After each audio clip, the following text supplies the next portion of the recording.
Hello and welcome to the session, partnering with communities to promote healthy aging for people with long-term physical disabilities. This is part of our quarterly webinar series for the Investigating Disability Factors and Promoting Environmental Access for Healthy Living, or the IDEAL RRTC, a center grant funded by the National Institute on Disability Independent Living, Rehabilitation Research from the administration, or under the administration of Community Living.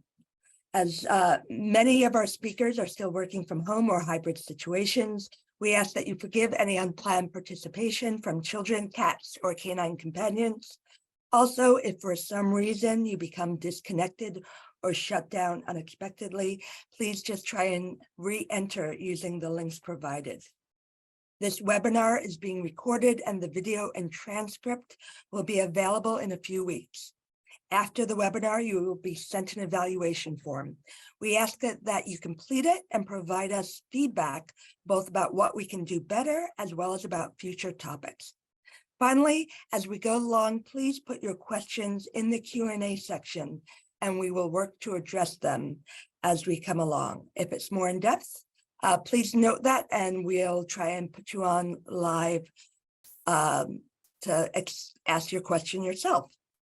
I am Dr. Michelle Meade from the University of Michigan.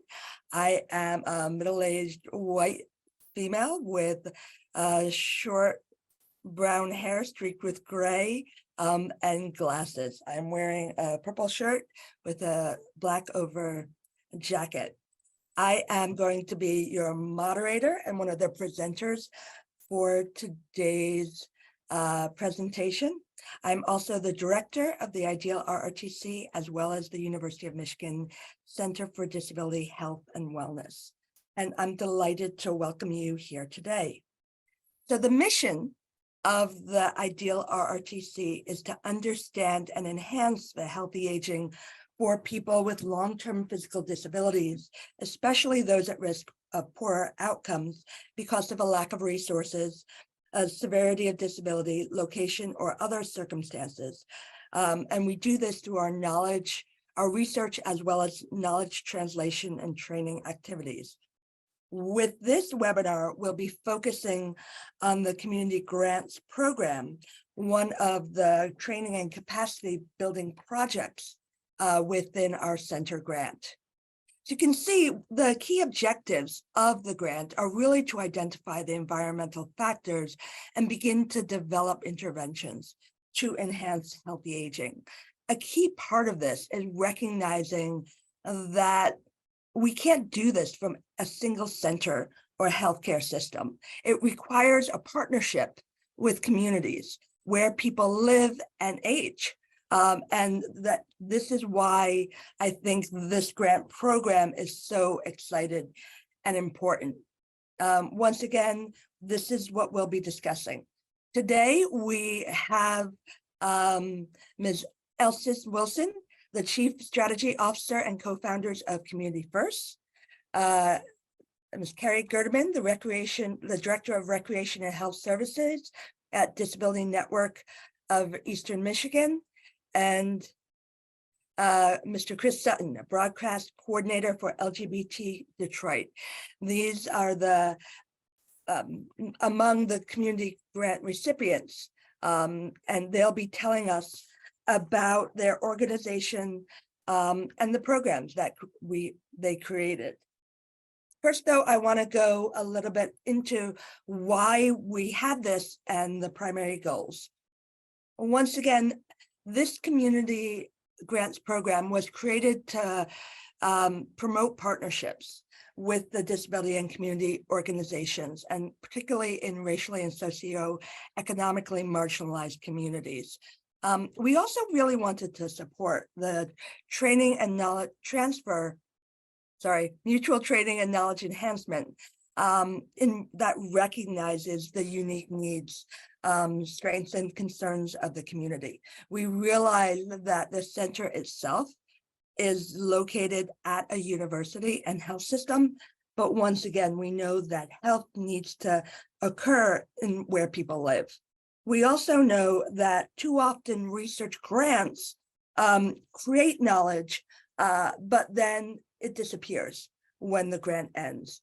One of the key ideas behind this program was to serve as an almost technology transfer and enhance the sustainability of evidence-based interventions.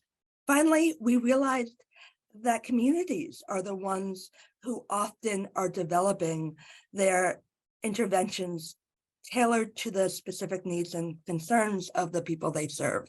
And so we wanted to recognize their expertise in this project and kind of raise them up through the resources provided by the center.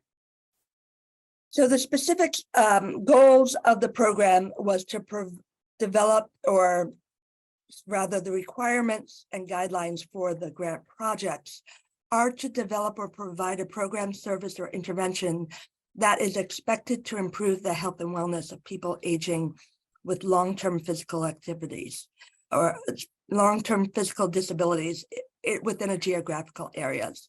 And so the applicants had a wide range of what they could propose. They could expand an existing program, they can transfer what they're doing with one population over to folks with long-term physical disabilities. They could create a new program. They could conduct activities related to any real stages of program development. And that might have been collecting information about individuals with disabilities, who they serve or within their catchment area, examining the effectiveness or implementation strategies, or really enhancing the sustainability of the program. The primary limitation associated with these funds and with the program is that they cannot be used for lobbying or grant activities. Lobbying activities. Eligibility criteria, once again, these were primarily aimed at nonprofit or community or disability organizations providing services in southeastern Michigan. The amount that we offered and had available was about up to $12,000 of a project, with priority given to projects based on their sustainability. Once again, funds could be used for personal time, software, computers, rental or purchase of equipment, hosting, or other types of activities. It was hoped that there would be, once again, I mentioned the mutual learning that was going on. So grant recipients were the ones implementing the project activities. They were, we tried to identify and have an academic partner with expertise who could provide some guidance and assist with any additional grant applications to interpret results or other activities. But it was really, these were based on the ideas and the investment of the community organizations. That we had an open window for the applications. We distributed and announced the program, conducting an informational webinar each time, have a proposal deadline with a formal ranking and review by committee. We met with potential recipients, we made the award, and then once that was provided, we asked for quarterly reports, which we really tried to limit to not serve as a barrier to getting other important activities done. The information that we asked on the application was about the organization, what they wanted to do and why, the area it would be offered, how the project related to or overlapped with existing activities, and some of the plan related to the needs and characteristics of the community. We also, once again, asked for any information about, especially in our first go-round, COVID-related information and the stability follow-through of the organization. We were excited to be able to have 3 rounds of funding, and we're going to be hearing from today are some of the awardees from the most recent 2 rounds. So with that, I would like to give the screen over to Essence to talk about the Community First and their the 2 grants awards that they received through this. Essence? Well, hello. Thank you for the opportunity to share information about the projects that we've been able to work on. And we're so appreciative of the generous support through the Community Grants Program. And so I'm going to start by just saying that the mission of our organization is to build healthy, vibrant communities through economic development, affordable housing, and innovative programming. Our motto is empowering people and building communities. So our organization really has 3 pillars of work that we engage in. We are doing equitable real estate development, creating economic opportunity, and then also we have a focus on engaging communities. And so our projects have really crossed over in a couple of different areas. As we're building multifamily housing, you see an example there of a senior development that we did at a school. We are also very mindful of the considerations that we need to make for those in our community who have disabilities and have other life challenges. And so we started off early on with a very strong relationship with the Disability Network and had them come and do walkthroughs of our properties as we were in construction, reviewing, plans and things like that to make sure that we were being very considerate and that we were addressing the needs of that population. And so the first grant that we received was for a project called Bridging the Gap, supporting transitions for adults with disabilities who have experienced homelessness. And so this was a very sort of like narrow group of folks, at least we thought in the beginning. We thought we were talking about a small number of people. But we had data that said that 49% of the people experiencing homelessness in Genesee County had some sort of a disability. But we didn't have clear data on whether or not it was a physical, mental, or cognitive disability, and then what assistance they might need as a result. And so this was an opportunity through this grant to do some data gathering analysis to better understand needs and to engage community partners and also individuals to better understand what was needed. In the process, we were able to create an action plan, which we thought we would have 2 or 3 core things that we would be working on, but that actually evolved into, I think there were a total of probably 30 to 35 findings that we had of things that could be done better to serve individuals with disabilities in our community who also had that overlapping need of, or overlapping experience of homelessness. We also identified some policy issues that we could work with legislators and stakeholders to address. So while lobbying is not an allowed activity, we took the approach of education. And I'll bring up here in just a moment a couple of the things that we addressed in that way. So what does this look like for us? We partner with organizations on programs that can advance our tenants' personal goals of accessing and sustaining housing.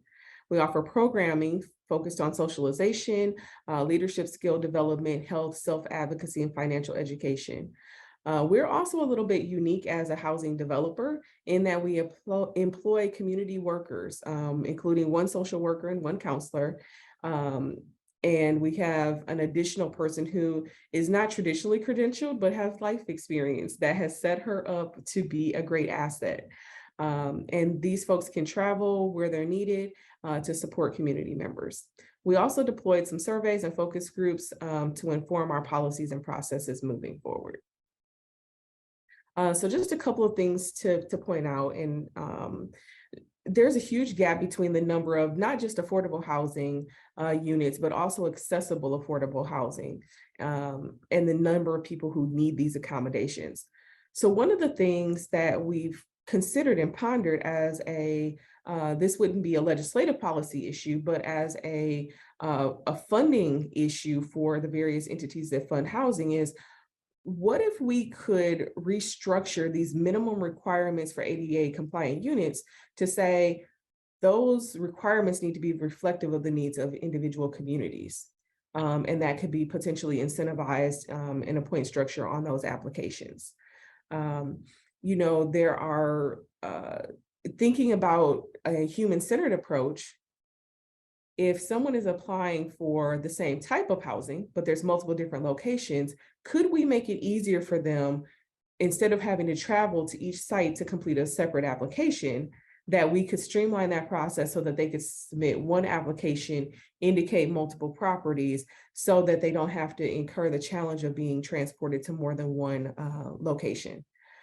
And then another thing was, a lot of shelters are not able to accommodate people who require specialized care. And those individuals end up staying in the hospital much longer than they need to. And taking up space in intensive care, and then that slows down the whole process. If you've had to go to the emergency room in the last couple of years, it just seems like the wait time gets longer and longer. And this is one of the reasons, because people are not cycling through. They're oftentimes having to stay because there's no permanent destination for those individuals when they leave. And so what if someone needs dialysis or needs a caregiver, but they're experiencing homelessness? How do we accommodate them, and what are the options? And so we looked at some housing options for like respite care, and also looking at, if there's a way to have like other step down facilities where individuals can go while we're addressing their housing and their physical health needs. Just going to give one of these examples. We were working with a gentleman who was experiencing homelessness, and he was living under a bridge. His family was trying to extend support, and they were working with our organization to get him into a shelter. But he had some significant mobility issues, and none of the shelters locally could accommodate him. So we really had to think through what his options were in that situation. And we were successful in getting him into a motel situation temporarily, so that we could prepare him for a transition into more permanent housing. Not the ideal situation, of course, but we have to have policies and procedures at the community level that support people with a variety of abilities and a variety of needs. And then there's, of course, the issue that has been ongoing about emotional support animals and service animals. Because, in a shelter environment, you're talking about there are lots of people living there. And so what happens if you have someone who has an allergy to a dog or a cat, who's also in the same environment or the same location as someone who is in need of an emotional support or service animal? So that's another challenge that we explored, and we were actually able to find a national organization who is a champion and advocate and has some national best practices, and look at how we might be able to address that locally. So our 2023 project is called A Healthier Me in 2023. And this was actually an outcome of the previous grant opportunity, where we're focused on supporting healthy aging for adults with disabilities. And we're creating educational modules about important health and wellness topics. And really the focus here is on addressing disease progression. So we know that there's a certain level of ability that the person may have. How can we preserve and maintain that? And so one good example is one of the individuals had diabetes that was in one of the classes, but she did not understand because her doctors have limited time, right? And they kind of just give you the information they think you need and kind of move on. But this educational piece helped her to realize the connection between the neuropathy that she was starting to experience, the eye issues that she was starting to see as disease progression. And she was empowered through that session and additional support to advocate for herself with her healthcare providers and get some additional care and support, and then realizing the importance of those additional appointments and why they were referring her to other specialists and things like that. And so we did partner with the University of Michigan Flint Nursing Department to produce some sessions on these topics. and also to, see the interconnections also between some of the medical conditions. And so just as a reference point, Genesee County is ranked 82 of 83 in all the counties in Michigan for health outcomes. And so that's another, piece of the impetus for us wanting to do this work, is to address some of those health needs. And so by using a holistic approach to health, our initial program results have been positive and more sessions have been requested. And that is why we did apply for this grant.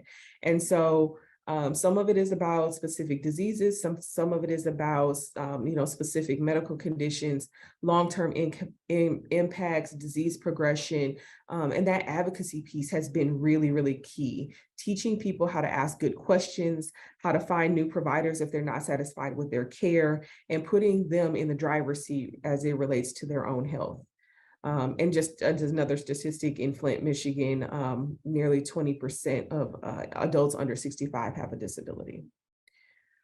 And so, really at the crux of this, we believe that the data that we have points to some significant obstacles for healthy aging in adults with disabilities.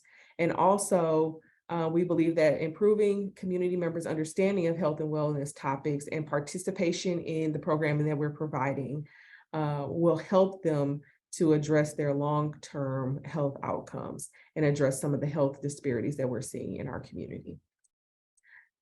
So that's my presentation. I'm happy to answer any questions that anyone might. Wonderful, Essence. There's a question in the chat about how did you work with the hotel and for the unhoused individual with mobility issues? What was the process?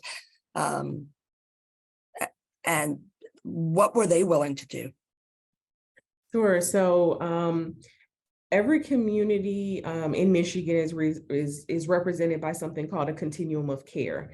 And the continuum of care is a collaborative group of folks and agencies working on ending homelessness. And so the dollars that were available for the hotel fees were available through the continuum of care. So it was a matter of us finding the right partner who had those dollars, making sure that the person met the criteria, going through the initial process of making sure that they couldn't be accommodated in shelter and that this was the best option for that person. And so we were able to work with them and utilize their funding and then kind of dually support from a case management standpoint, that individual in their transition.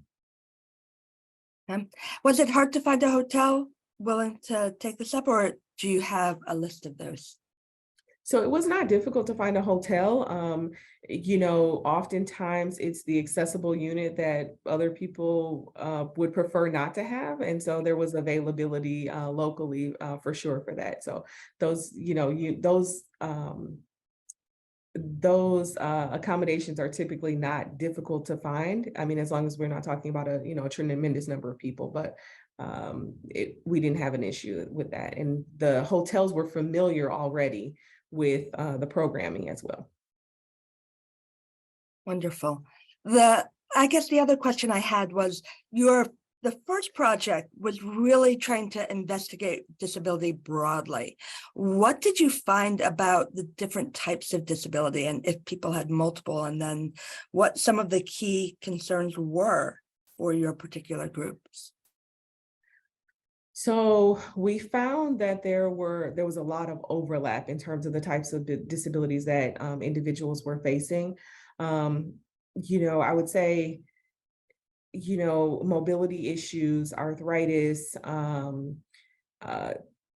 diabetes, but not just diabetes, it's the progression, right, of how that turns into, potentially blindness and the neuropathy, amputation, those sorts of things. But there was a lot of overlap between diabetes, hypertension, and kidney disease. And I think it was a reality check of how disabling those three conditions can be individually, but as a collective. And, again, that relates back to those outcome numbers that I talked about being, 82 out of 83. And those are probably the top, I would say, top 3 to 4 outside of mental health that we're seeing locally.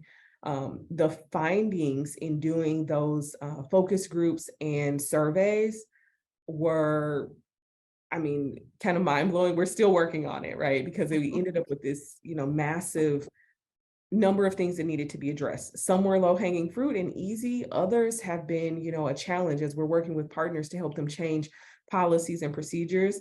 And their thoughts sometimes are, we see this, we're talking, 5% of the people that we see, but for that 5%, this is life altering. So is there a way for us to, address some of the things that we're seeing with low barriers, right? And, going back to those policy issues, can we change how we're funding housing to make sure that it's representative of the community's needs? Can we, get things done at a legislative level, right? So that it's just, we have to accommodate and we have to do it, not we choose to or we choose not to. And one final question for my point, then we'll move on. Can you just, in very broad brush statements, talk about the relationship between housing and health? Yeah, great question. So, we believe that housing, is, a human right, that it is certainly a basic need. And oftentimes funders don't see that connection. They think about food, they think about, personal care items, but they don't think about that shelter. And when I say shelter, I mean, permanent sustainable housing. The connection is significant because if a person has a place to live, it gives them the basis for everything else. It gives them an address for employment. It gives them a place to rest. It gives them a place to care for themselves.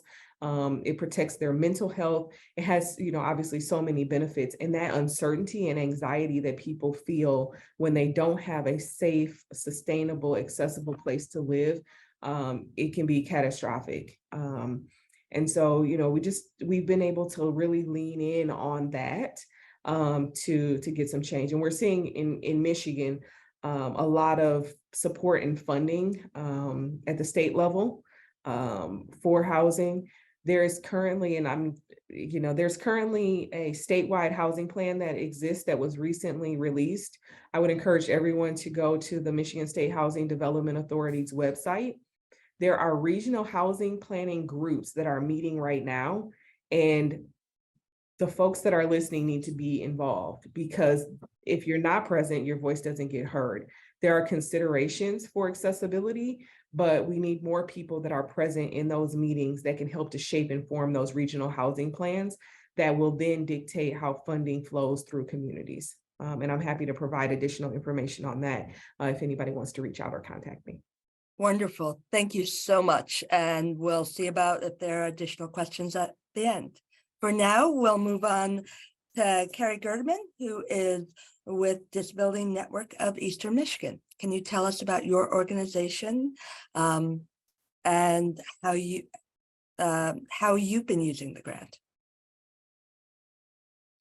All right, so I'm Carrie Gerdeman. I am the recreational therapist and the Recreation Health Services Director here at Disability Network, Eastern Michigan. So we cover Oakland, Macomb County, and the 5 counties of the Thumb region. So we have 7 counties. I previously worked in Flint at the Disability Network there, and where we received this grant several years ago to do similar programming. So our program here is called REC-IT. Our vision for our adaptive sports and recreation program, as you can see, is to educate and empower individuals with disabilities in leading healthy, independent lives. So our REC-IT program stands for Recreation, Education, and Community Inclusion Team. And looking at the stages of recreational therapy programming, there are 3. One would be therapy, which is to assist people in reaching functional goals. So it's very goal and treatment focused. We do not tend to do that sort of treatment because we are a center for independent living. Our entire goal is to help people with disabilities be as independent as they want to be. And we do not set therapeutic goals for them. They set their own goals. So what we do focus on is the educational component. So part of how we do this with our Rec-It program is we want them to, we give a lot of demonstrations. We have community workshops where they can come try it. They can see the adaptive equipment. We provide assistive technology, one-on-one and group programs for them. Our focus is on helping people attain and learn adaptive recreation and leisure skills so that they can live long, healthy lives doing what they want to do. So as a Center for Independent Living, we are run by people with disabilities for people with disabilities, which means 70% of our staff have a disability and over 50% of our board of directors as well. So a lot of what we're doing as someone with a disability, learning alongside of the people that we serve. And the third component is participation.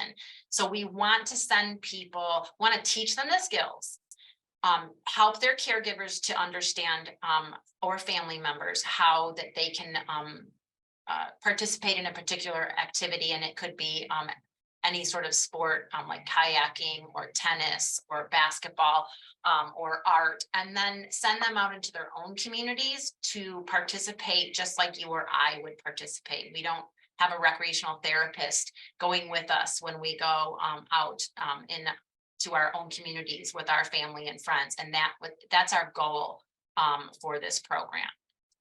So currently, this is what we sort of have going now, which is we plan our programs usually like a year in advance, and we're always planning a year ahead for what the next program will be. So using this grant, we are focusing on learning some new skills this summer and purchasing equipment for that to take us to next year. So where we are now, we have adaptive kayaking workshops. We've expanded those to 6 workshops this year.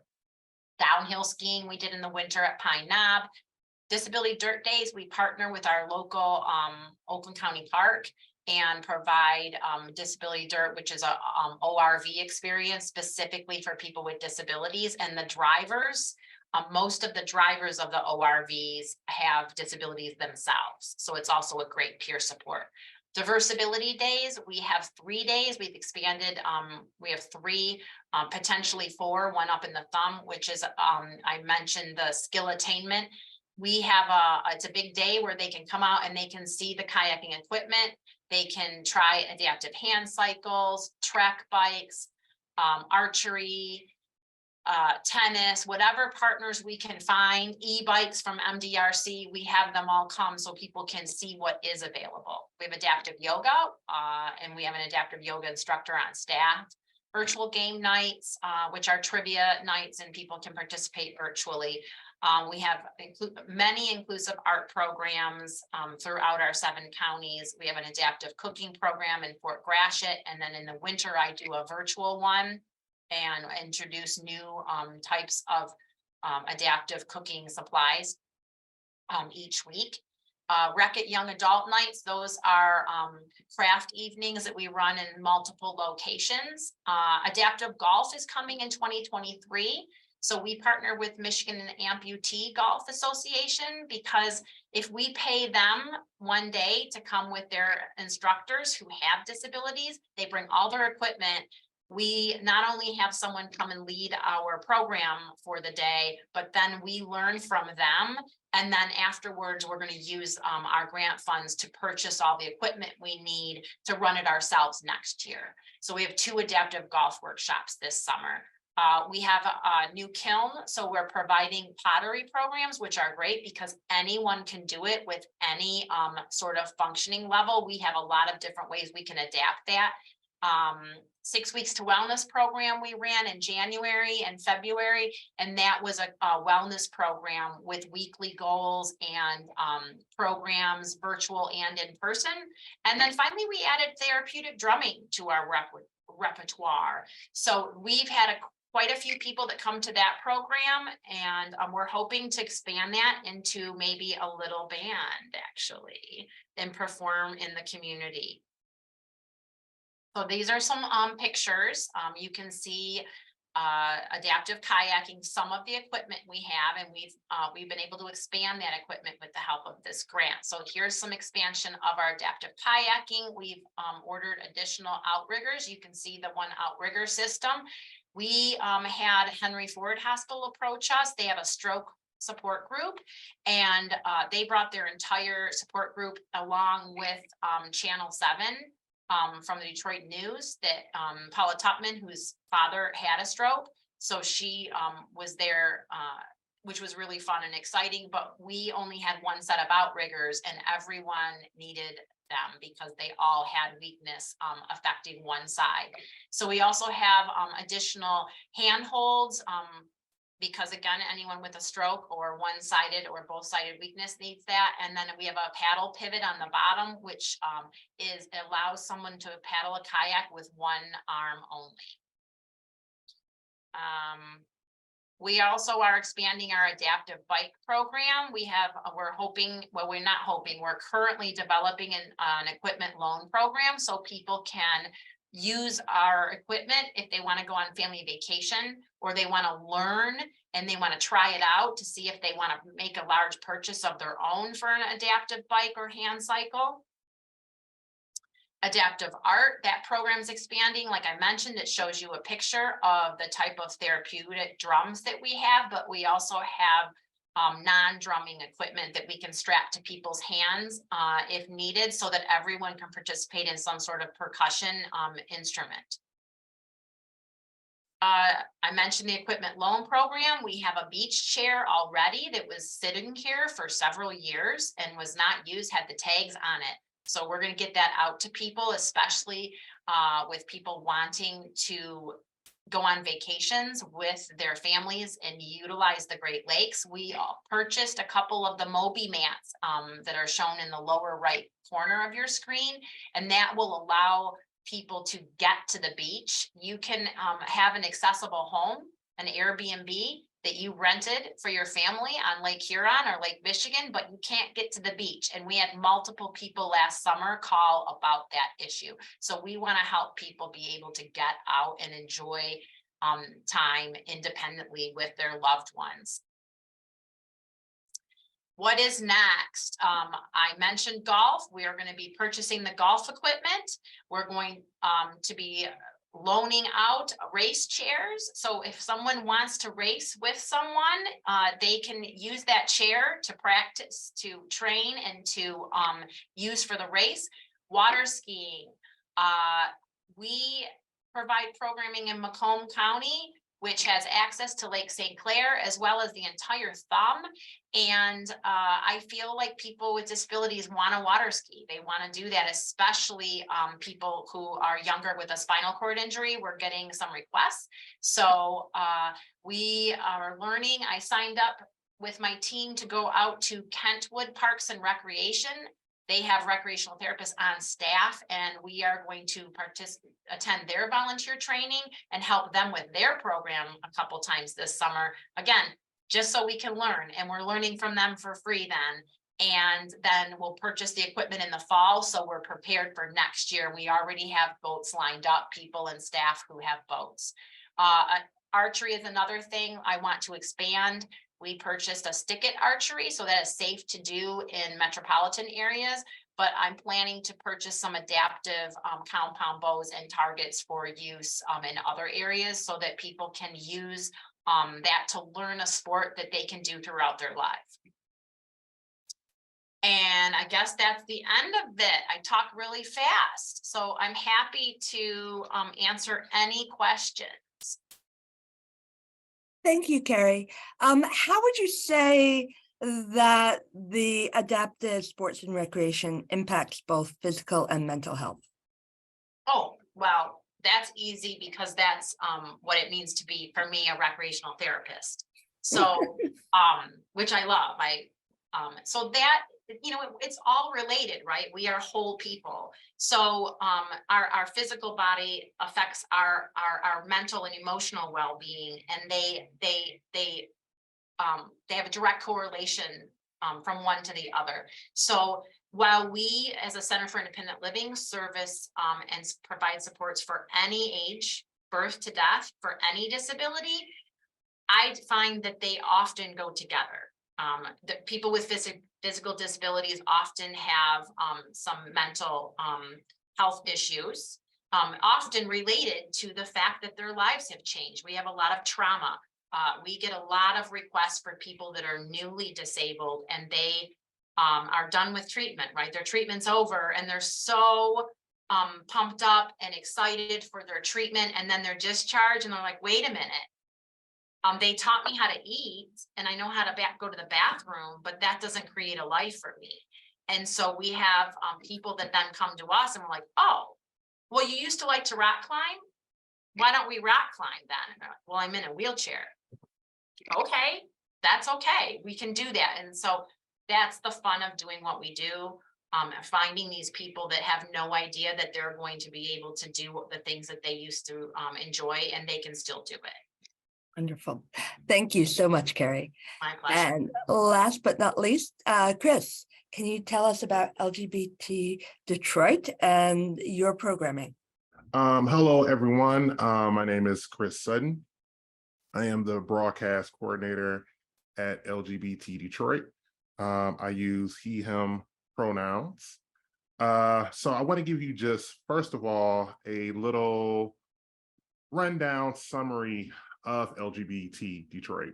LGBT Detroit is North America's largest Black funded and led LGBT plus nonprofit in Detroit, Michigan, where our mission is to activate, amplify, and sustain LGBT plus culture, education, advocacy, and human rights.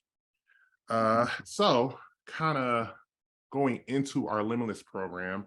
So our Limitless program is a way to provide services for the people that we serve in our community, specifically LGBT plus folks within the Metro Detroit area who are living with physical disabilities.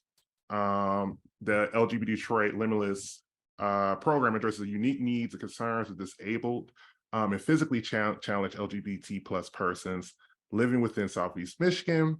With our Limitless Task Force and community-driven studies, we hope to break down barriers and provide more accessible programming for LGBT plus individuals living with disabilities. On our team is Zaire Kwebna, who's our Executive Director at LGBT Detroit.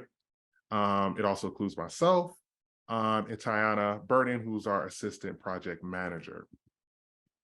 So just a quick backstory on Zaire, which also kind of includes just a little bit more history about LGBT Detroit. Zaire Kwebna is the current Executive Director of LGBT Detroit, which is the first African-American-led LGBTQ organization in America to own its own headquarters surrounding the property in Detroit. This safe space on the northwest neighborhood of Murray Hill solidifies a commitment to furthering LGBT Detroit's mission and increasing the prominence and visibility of the city's LGBTQ culture, and building a strong, healthy, and vibrant community with a focus on youth and young adult development, sexual orientation, gender identity education, and advocacy, and emotional and physical well-being. Zaire is currently part of the University of Michigan's Disability Group Advisory Board and is excited to share his core knowledge around these experiences within the Limitless program. Kwebna envisions a world free of stigma and shame, a world where loving your neighbor is not an abstract and is practiced daily. You can visit his passions at lgbdetroit.org. This is going more into our strategy with the Limitless program. So last year, we launched a Qualtrics survey that basically gave the community a chance to share their input about services, specifically folks who are living with disabilities within the LGBT community seem to be missing out on. Within that survey, we got a greater understanding of the intersections of identifying it as LGBTQ+, and how the challenges that come with that are even amplified more with people who also live with disabilities within our community. A lot of the big issues that we notice surrounding accessibility to spaces, accessibility to housing, and accessibility to care, especially with our trans community. with many of them who may also deal with physical disabilities, also lack getting proper care, dealing with the process of their trans identity. We reached through sharing our information through our Qualtrics survey with Instagram, Keela, and the Qualtrics survey platform. We got over 240 reaches on Instagram. We got over 4,822 reaches on Keela. And through Qualtrics, we got 242 contacts of people who utilize the survey. We've also partnered with a couple of local publications, specifically Between the Lines, Price Source, that published our guide and some of our results from our Limitless program in their health guide issue. We also have our Limitless Task Force that we're steadily developing, which is basically something that's accessible for folks to join in developing programming specifically for LGBTQ+ folks living with disabilities, and also sharing their voice and their experiences, dealing with the disabilities that they have, but also living within a community that comes with its own, challenges and barriers as well too. Another big thing that we've been able to, I think, gain a greater understanding on within our Limitless program is how we, as an organization that really more so focuses on education and advocacy, but how we can better grow and making sure that our space is safe for people in our community who do live with disabilities. So one of the things that we've been investing a lot into is our virtual programming. We know there's a lot of people within our community who do live with disabilities who may not be able to come to our physical campus, which is on 8 Mile and Greenfield in Detroit, but still want to gain access to the resource that we provide. So we have a multitude of virtual programming and virtual services where people can engage, where they can get care, where they can connect to our healing and support services. If they need any type of mental health, or if it's even just finding resources for housing or resources for physical care. We also have our roll-up program, which kind of launched not simultaneously with our Limitless program, but has become a huge connector to providing people in our community with services. So our roll-up program was specifically set up for providing access to vaccines during the height of the COVID-19 pandemic. But what we learned through that process is that there was just a need for so many other healthcare related services as well too. So now we've implemented in our roll-up program still accessibility to getting the COVID-19 vaccine and the Mpox vaccines, but also other health related services, getting tested for Hep A, Hep B, Hep C, but also providing people with services and getting care if they're dealing with physical disabilities, getting access to equipment if they need it, wheelchairs or not, and also connecting them to other medical resources that can expand on our outreach and making sure that people within our community, LGBT folks specifically, who are living with disabilities, can find safe spaces to get medical care.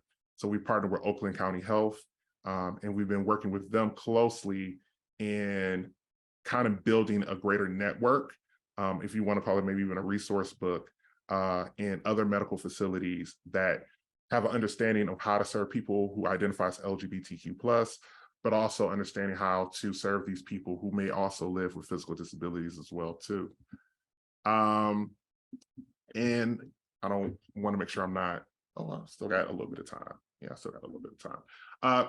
Also, we want to make sure people can stay in contact with us. You can find us online at our official website, which is lgbdetroit.org. You can also find us on social media, pretty much with the same handle, at LGBT Detroit. We're currently still building our task force out. So I want to make sure if anyone knows of anyone, the last time we were a part of one of these discussions, we got some really good feedback from people within the community who are interested in joining our task force. So you can scan this QR code. It'll take you to a Keela form that you can fill out. We will get back in touch with you if you do fill out the form, if you do want to engage with our task force. And we're hoping to get at least around 15 to 20 people within the Metro Detroit community who identifies LGBTQ plus, and also live with physical disabilities, to join us in one, being able to kind of build a program around how we can provide better services for LGBT folks who live with disabilities, and also for them to have the opportunity to share their story, which we'll also publish in a short docu-film on our platforms. So pretty much that is about it. And if there's any further questions.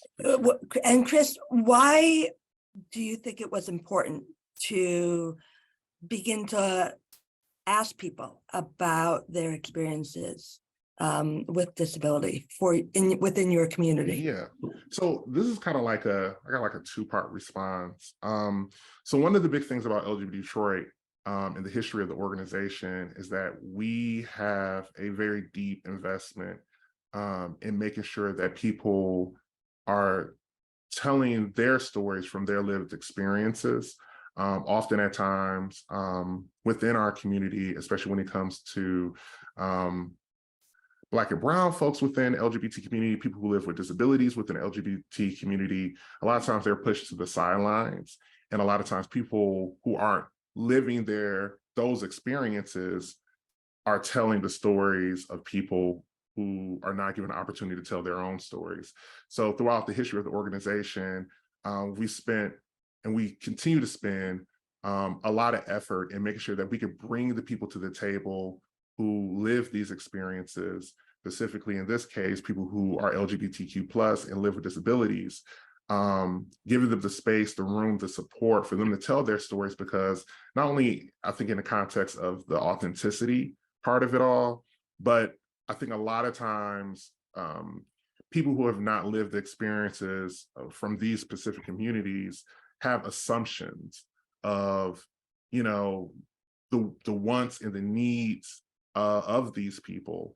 And I think when you're specifically trying to provide support to a community that we know is quite often, I don't want to say ignored, but not supported enough, I just think it's incredibly important to make sure those people are at the table and they're given the space they need to share their needs and their wants, and for us to get a greater understanding of their experiences directly from them. So that's really the big drive behind it all. We want to make sure that we're directly providing the room and the space for the people who live these experiences around being LGBT plus and living with disabilities to share their own stories, so we can make sure we're providing them with the resources that they actually need. And thank you. And I think that's where, as we go back to the larger picture of these grants, you know, you each shared your stories about your programs, but you've also, you know, as kind of implied, been very generous about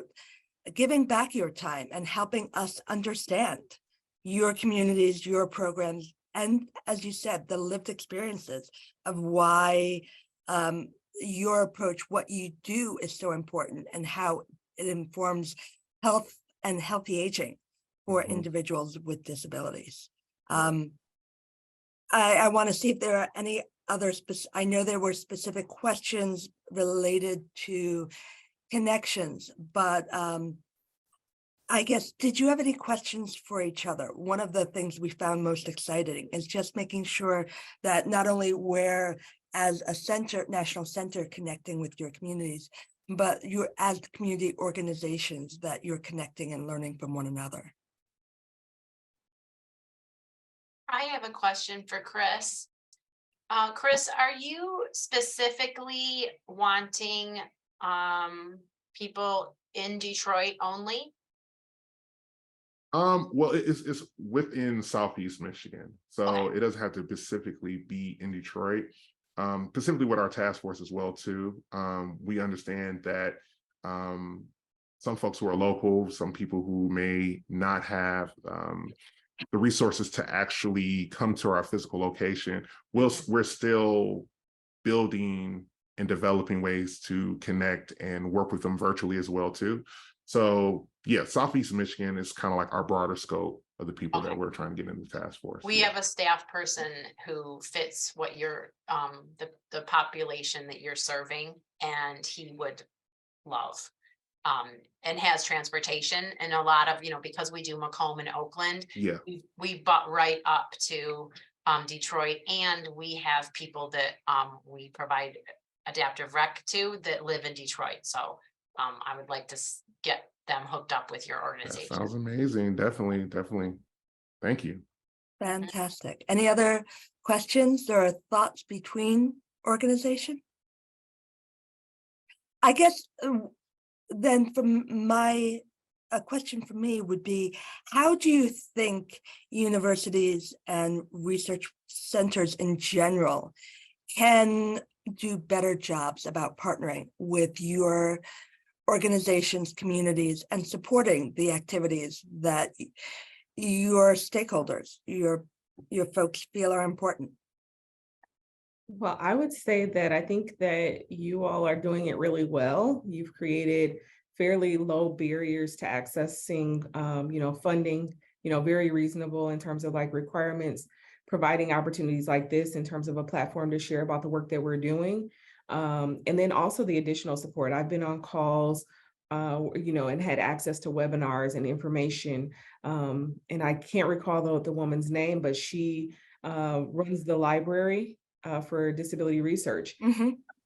We made a request for some articles. She provided some recommendations and sent us probably 150, 200 pages of information that we could look at as it related to the exact work that we were doing. And so I think just, offering those resources, it's not just about, the funding and the money. That's nice.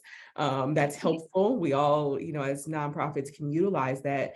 But I think the connections and the resources are exceedingly helpful. And then allowing us to do some research and put it into practice furthers our ability to get other grants and pursue other opportunities, because we have data that supports the work that we're doing, and we can create those evidence-based interventions. So you're doing it well.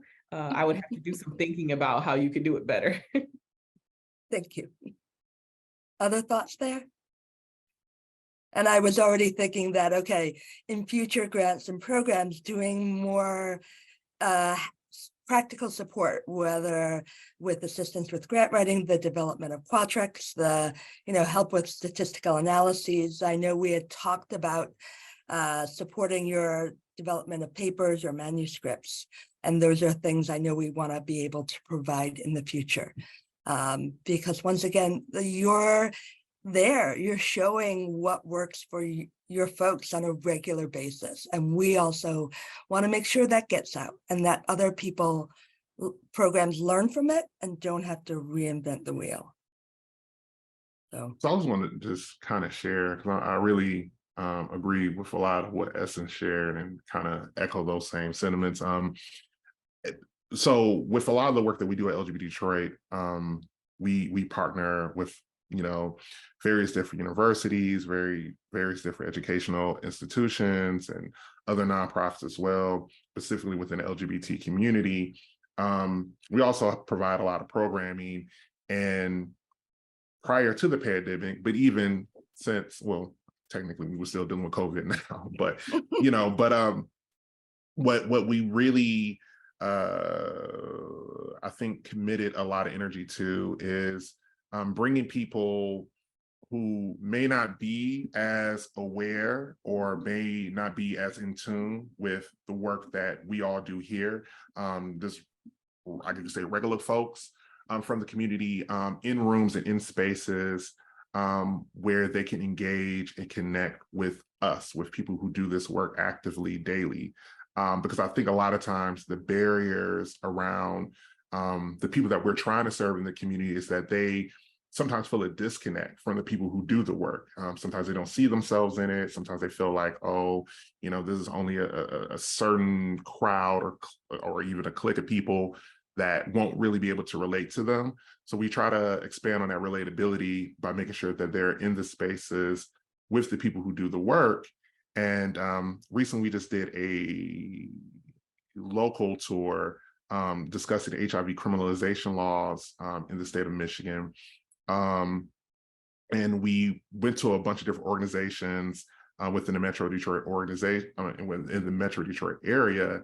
And I think what we kind of gained from that as well too, oh, I think my light just now, is basically trying to make sure that we're providing a space for people to not only feel comfortable engaging with people like us, but also kind of building that very direct relationship with them. So I guess one of the things that, I don't know, this may be an idea, is that what we're doing here, I wonder, is there a way for us to engage in some kind of community-based panel within the different organizations that we work in? I know at LGBT Detroit, we have a community space that we host panels in regularly.